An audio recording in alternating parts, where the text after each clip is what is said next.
Suatu ketika wonten tiyang jaler tanglet dateng Kanjeng Nabi, mata sa'ah ya Rasulullah, kapan kiamat jeng Nabi? Kula cek dereng meliti sing takon ki wis kawin apa durung.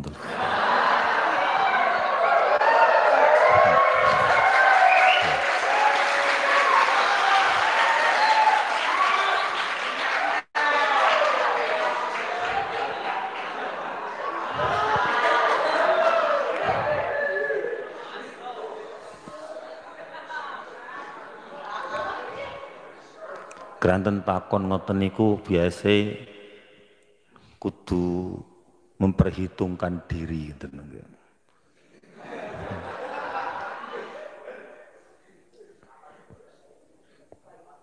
Durung kawin kok takon kapan mati ini ora jarah. Rapate umum. Mboten niku tapi yang kata yang kula maksudaken. Kemudian Nabi Muhammad sallallahu alaihi wasallam nangleti dateng rajul kala wau, wa ma'addatta laha. Kowe kok takon kiamat, apa sing mbok siapno? Wa ma'addatta laha. Apa sing mbok siapno? Apa krana wis tau kawin negara.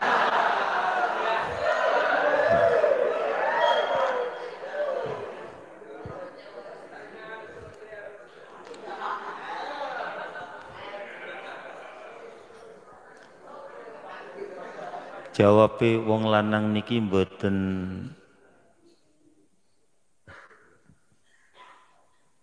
matur wa ma'adattalah.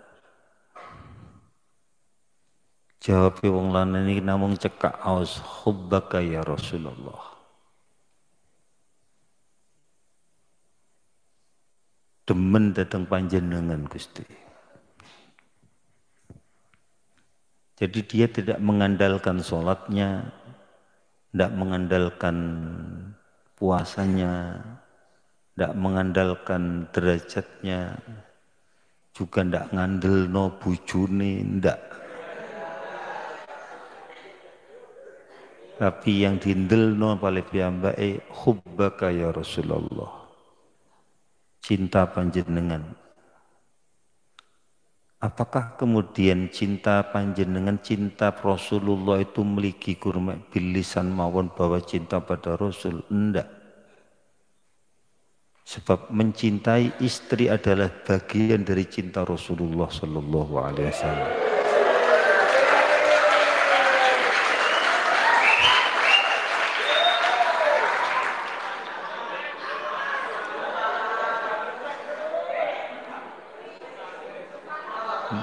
Mencintai sunnah Rasul, nopo kemauan sunnah itu adalah bagian dari cinta Rasulullah. Jadi cinta bukan hal yang kosong, cinta harus ada bukti yang telah menunjukkan dia cinta. Cinta yang hanya kosong adalah gombal belaka.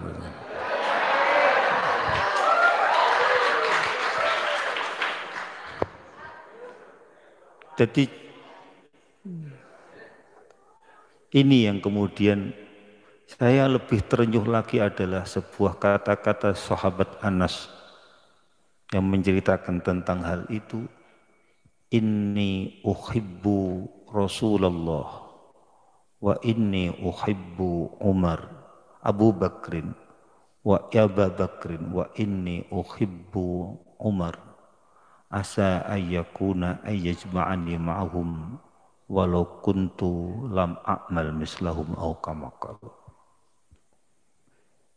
Aku kata sahabat dari tabi'in sahabat Anas mengatakan aku cinta Rasul, aku cinta Abu Bakar, aku cinta Sayyidina Umar.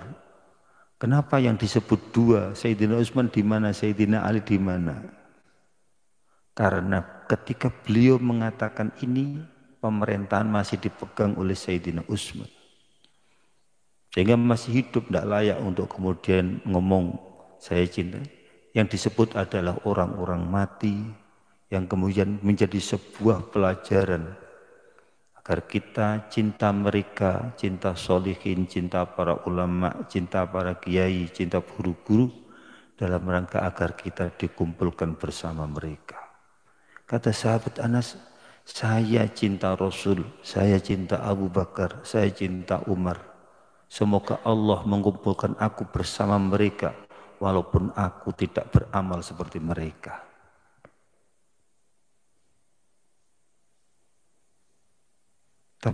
Ini yang kemudian napo kita pondok pesantren kemudian mengajari kita semua untuk kemudian mencintai para guru kita, mencintai masyayikh-masyayikh kita, bahkan mencintai orang yang tidak bertemu dengan kita. Bahkan kita dilem oleh Kanjeng Nabi. Siapa orang yang paling imat kuat dari kalian semua? Siapa yang paling kuat iman di antara kalian semua? Sahabat tidak berani menjawab, Allah wa Rasuluhu a'lam. Allah dan Rasulnya yang lebih tahu.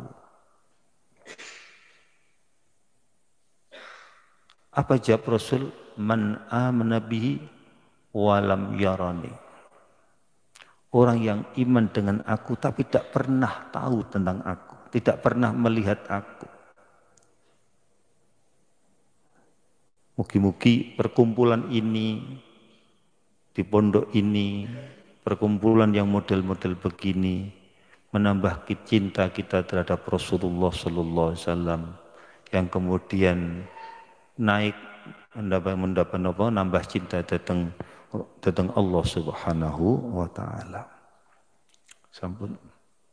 Ini yang kemudian harus kita tanamkan, karena mencintai seseorang itu akan membuat pengaruh secara psikis, secara psikologi, membawa pengaruh orang pengen seperti orang itu. Pengen seperti orang itu. Maka dianjurkan untuk kemudian cinta datang Rasulullah, sebab napa kersane Rasulullah menjadi uswah, menjadi panutan. Laqad kana lakum fi Rasulillahi uswatun hasanah. Niku. Maka lari pondok ya ojo masang gambar-gambar sing ndak genah nang kamar.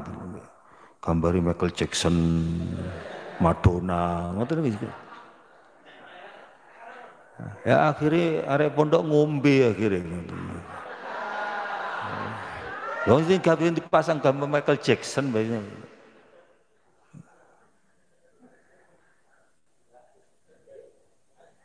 Ini penting. Sekarang mungkin tidak terpampang foto nih, tapi teng WA nih nemen.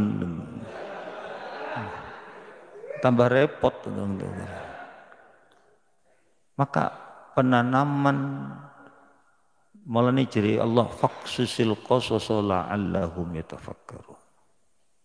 Ceritakan tentang cerita apapun, tentang cerita-cerita orang yang baik, supaya mereka mau berpikir. Maka fungsi qasas adalah supaya kita na'tabiru wa natafakkaru amma waqa'a fihim, supaya kita mau berpikir, mau belajar dari apa yang terjadi pada mereka. Mereka itu adalah fungsi qasas. Tidak hanya untuk cerita. Cerita yang hanya cerita adalah sesuatu yang kosong. Cerita adalah merupakan pelajaran yang harus kita penuhi dengan sebuah ibrah, dengan sebuah keteladanan. Ini yang kemudian penting. Makanya Quran mengatakan faqsusil qasas la'allahum yatafakkarun. Ceritakan Muhammad tentang beberapa cerita supaya mereka mau berpikir. Nek cerita kurma cerita hanya untuk lucu-lucuan, itu ya ndak ono bedane mbek kirun. Paham ya? Ya. Maka menurut kulo benjing panjenengan nek pengen dadi mubalek jangan lucune tok, tapi tono isine. Saiki usum arek santri ku sing penting lucu. Ngundang mubalek sing penting lucu. Nek sing ya ojo lucu nih sing penting alim dhisik ojo lucu ngono lho. Ngundang mubalek sing penting alim wonge wirai engko lucune ya ana niku baru. Ojo lucune dhisik. Kersane wonten barokah. Kersane wonten barokah. Sampun. Niku. Tetes ini yang kemudian kula pengen menyampaikan pertama nggih punika bagaimana kemudian menumbuhkan hubbullah wa hubbur rasul. Hubbullah wa hubbur rasul datang kita kadang-kadang kita lengah karena di dalam pesantren moro-moro koyok lengah. Kayak lengah bahwa kita tidak perlu menanamkan sebuah ketakwaan karena bendino wis ngangge kelambi takwa sekolah. Seakan-akan kita ndak butuh ketakwaan gara-gara kita terlena dekat dengan masjid, dekat dengan yang lain. Padahal ketakwaan itu akan terukur kalau diukur ketika dia tidak ada dengan yang lain, dia sendiri.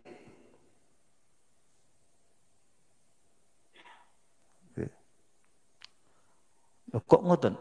Bagaimana menumbuhkan perasaan dalam hati bahwa dia selalu dilihat oleh Allah, selalu diawasi oleh Allah, gerak-geriknya tanpa pengurus, tanpa keamanan, dia selalu diawasi oleh Allah, merasa diawasi oleh Allah dan pasti diawasi oleh Allah.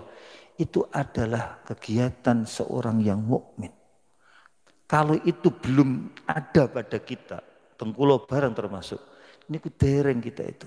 Ma yakunu min najwa salasitin illa wa rabi'uhum wala khamsatin illa wa sadisuhum wala adna min dalika wala aktsara illa huwa ma'hum aina ma kanu summa yunabbihumullahu bima 'amilu yaumal qiyamah. Tidaklah orang dua berbisik kata Allah illa wa sadisuhum. Tidaklah orang bertiga berbisik kecuali Allah nomor 4. Tidaklah orang 5 berbisik bersekongkol. Kita songkol ya, ojo untuk sing weruh, kanceh liyane. Apa itu sing weruh?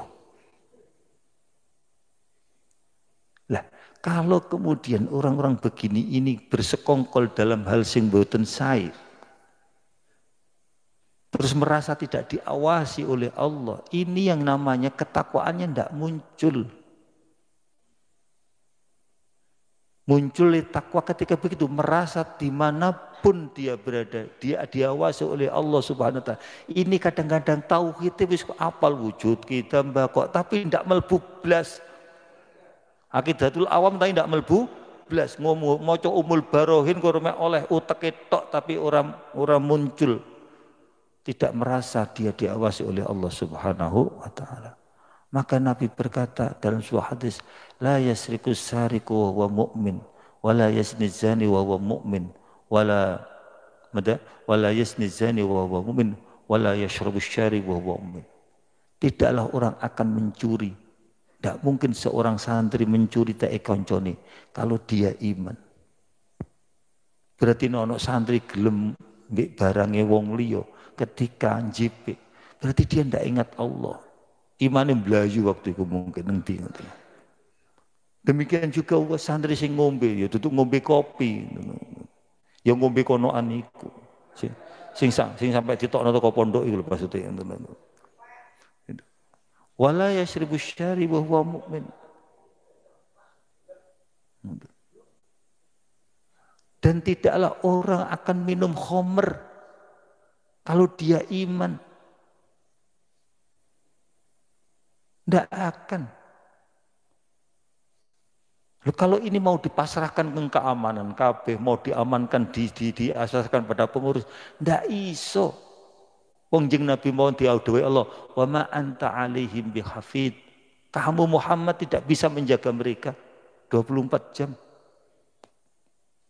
Wa ma anta alaihim biwakil. Kamu bukan wakil saya Muhammad. Tidak iso. Keamanan butuh turu, pengurus butuh turu pisan. Untung pengurus daun sing di bojo ngono.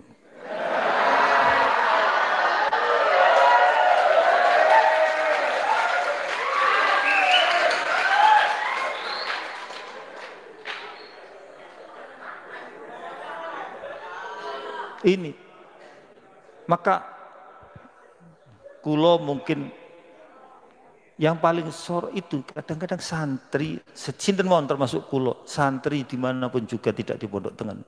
Kadang-kadang belajar ilmu agama, tapi kemudian tidak merasuk itu. Apal alfiyah, tapi ya apal alfiyah.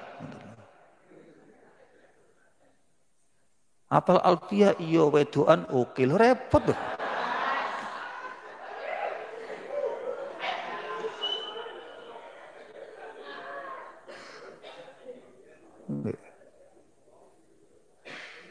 Ini sebetulnya esensi sebuah pelajaran agama yang kemudian agama tidak untuk kemudian digawe pajang-pajangan digawe hebat-hebatan. Saya iling waktu barengi Kiai Hasyim Muzadi di Mekah. Satu malam kulo sewengi ndopok kali ya Hasyim Muzadi. Ya wonten Mekah ya, malih kulo malih dadi wong gedhe iso barengi itu. Nang kene ora payu, bismillahirrahmanirrahim. Jadi nek teng Mekah niki arek Mekah niku malih menteri malih butuh arek Mekah. Nek teng mriki menteri ra nyopo, bismillahirrahmanirrahim. Ya, sim sewengi ngejak kula ndopok kula. Saya ditanya nih nyeluk kula mundur, aku ditakoni nir kali mbek kiaiku. Dia menceritakan tentang kiainya. Aku duwe kitab wakeh nang omahku. Sim, digawe apa kitab iku Sim? Nggih, ndak dijawab. Terus kiai ini jawab dhewe, Sim, nek kuwi duwe kitab iku digawe akeh-akehan, kuwi cek kalah. Loh, kalah kali sinten? Kalah mbek sing dodol kitab.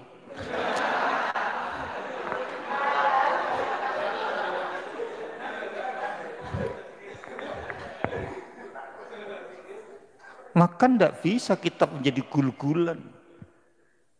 Sampai duwe kitab wakeh. Wah, walim gitu, ndak mesti. Faham? Tapi kitab ini kalau kemudian tidak mendekatkan pada Allah Subhanahu wa taala, mboten ten gunane.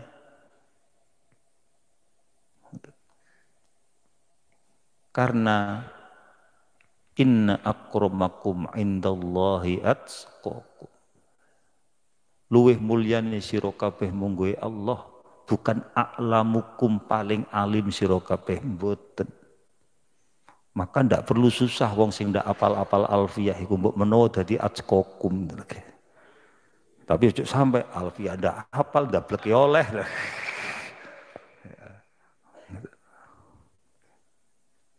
Inna akramakum indallahi atqakum. Allah di hadis innallaha la yanzuru ila siyabikum wala ila suwarikum walakin yanzuru ila qulubikum. Allah tidak melihat siapa kalian, pakaian kalian tidak dilihat. Tapi yo ojo terus sak penake dhewe. Krana ndak dironi pakaiane ndak dilihat terus mari ngono gawe sarung bolong kabeh. Terus sipuluke kuning banget ngono. Ora tau adus blas ngono iki. Ben diarani wali ning ngene. Wali kempro wis jenenge ngoten iki.